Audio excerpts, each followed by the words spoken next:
નમસ્કાર, જય હિન્દ, જય ભારત. હું યુવરાજસિંહ જાડેજા. આ બધા જ જાણો છો કે વર્તમાનમાં સીબીએસઈ બાર બોર્ડની જે પરીક્ષા છે એ ખૂબ વિવાદમાં ચાલી રહી છે. કેમ કે સીબીએસઈ બાર બોર્ડના જે પરીક્ષાર્થીઓ છે એની ઉત્તરવાહીનું મૂલ્યાંકનનું કામ જે હૈદરાબાદ સ્થિત જે કોએમ્પ્ટ એજ્યુકેશન ટેક પ્રાઇવેટ લિમિટેડ જે સંસ્થાને સોંપવામાં આવ્યું હતું, એ સંસ્થા જે કહી શકાય કે ડિજિટલી ઇવોલ્યુશન કરી અને OSM એટલે કે ઓન સ્ક્રીન માર્કિંગ પદ્ધતિનો ઉપયોગ કરી અને જે ઉત્તરવાહીનું મૂલ્યાંકનનું કામ કરવાની હતી, એમાં ક્યાંક ને ક્યાંક છબડાઓ જોવામાં આવ્યા.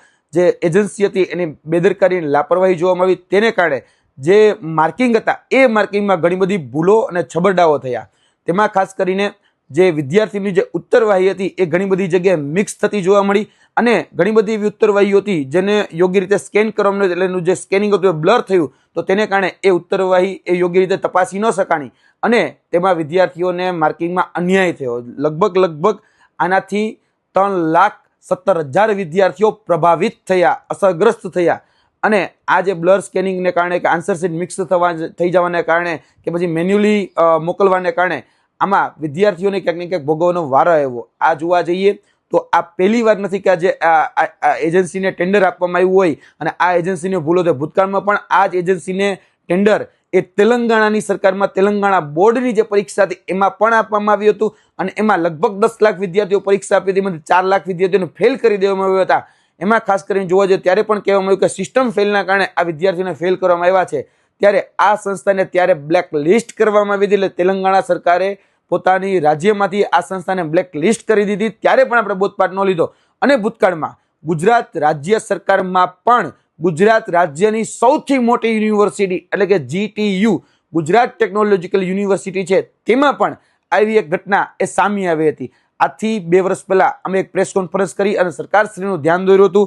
અમે ગુજરાતના માનનીય મુખ્યમંત્રી શ્રી અને શિક્ષણ મંત્રી શ્રીને લેટર લખી અને કહ્યું હતું કે આ જે સંસ્થા છે એ સંસ્થા ભૂતકાળમાં પણ છબરડા કરી ચૂકેલી છે. ત્યારે GTUની જે એસેસમેન્ટની કામગીરી જે છે એ આ સંસ્થાને સોંપવામાં આવી હતી. ત્યારે GTUએ નોંધ્યું હતું કે કામગીરી દરમિયાન ગોપનીયતા અને ગુપ્તતાનું પાલન કરવામાં આવેલું નથી. એટલે કે કોએમ્પ્ટ એજ્યુકેશન ટેક પ્રાઇવેટ લિમિટેડ જે સંસ્થાને એસેસમેન્ટનું કામ ગુજરાત સરકારે સોંપ્યું હતું, તેમાં આ સંસ્થાએ કામગીરી દરમિયાન ગોપનીયતા કે ગુપ્તતા જાળવી નથી અને તેને ધ્યાનમાં રાખી આનો વર્ક ઓર્ડર જે વિન્ટર 2022ની જે પરીક્ષા હતી એનો વર્ક ઓર્ડર રદ કરી નાખવામાં આવ્યો હતો અને 7.5% રકમ પેનલ્ટી તરીકે એમાં આપવામાં આવી હતી. એટલે 7.5% પેનલ્ટી લગાવવામાં આવી હતી અને આ સંસ્થાને GTU દ્વારા પણ બ્લેક લિસ્ટ કરી નાખવામાં આવી હતી. એનો ઠરાવ પણ અમે સરકારશ્રીને ત્યારે આની સાથે બિડાણમાં આપ્યો હતો અને ત્યારે GTUએ પણ નોંધ્યું હતું કે એસેસમેન્ટની કામગીરી દરમિયાન ગુપ્તતા અને ગોપનીયતાનું પાલન કરેલું નથી. આ એજન્સીને આપવામાં આવેલી વિન્ટર 2022ની પરીક્ષાનો વર્ક ઓર્ડર એ રદ કરી નાખવામાં આવે છે. બિલમાંથી 7.5% પેનલ્ટી કપાત કર્યા બાદ ચૂકવણી કરવામાં આવશે. ત્યારે પણ આ સંસ્થા વિવાદમાં આવી હતી. ત્યારે આપણે બોધપાઠ ન લીધો. ત્યારે આની ઉપર કોઈ પ્રકારના એક્શન લેવામાં ન આવ્યા. તો ફરી વખત એક નાની ઘટનામાંથી આપણે બોધપાઠ નથી લેતા, એટલે મોટી ઘટના એ બનતી હોય છે. એનું તાજું ઉદાહરણ આ છે કે આજથી 2 વર્ષ પહેલા ગુજરાતની જ સૌથી મોટી યુનિવર્સિટીમાં આ જ સંસ્થા, આ જ એજન્સી જે છે કોએમ્પ્ટ એજ્યુકેશન ટેક પ્રાઇવેટ લિમિટેડ, એના પણ છબરડા જોવામાં આવ્યા હતા. ત્યારે અમે પ્રેસ કોન્ફરન્સ કરી અને સરકારશ્રીનું ધ્યાન દોર્યું હતું. મુખ્યમંત્રીશ્રીને પણ પત્ર લખ્યો હતો. ત્યારે જો આમાં સંજ્ઞાન લેવામાં આવ્યું હોત તો હું માનું છું કે આની ઉપર કાયદેસરની કાર્યવાહી થઈ હોત. કોને વર્ક ઓર્ડર આપ્યો, કોની રહેમરા હતી, એ બધી જ તપાસ કરવામાં આવી હોત. પરંતુ એમાંથી કશું જ કાંઈ થયું નહીં. ફક્ત આ સંસ્થાને ત્યારે એ GTUમાંથી બ્લેકલિસ્ટ કરી દેવામાં આવી. અને હું તો એ પ્રશ્ન પૂછું છું સરકારને કે શા માટે આપણે દરેક વખતે આ જ કંપનીને કોન્ટ્રાક્ટ આપીએ છીએ? અને જોવા જઈએ તો CBSE બાર બોર્ડની જે પરીક્ષા જે કોન્ટ્રાક્ટ આપવામાં 3 એવી એજન્સીઓ હતી જેને ટેન્ડર ભર્યા હતા, જેને બીડ ભરી હતી, એમાં જે શરતો હતી એ CBSE દ્વારા જ બદલી દેવામાં આવી. ખાસ કરીને ટર્નઓવરનો જે ક્લોઝ હતો એ બદલી દેવામાં આવ્યો.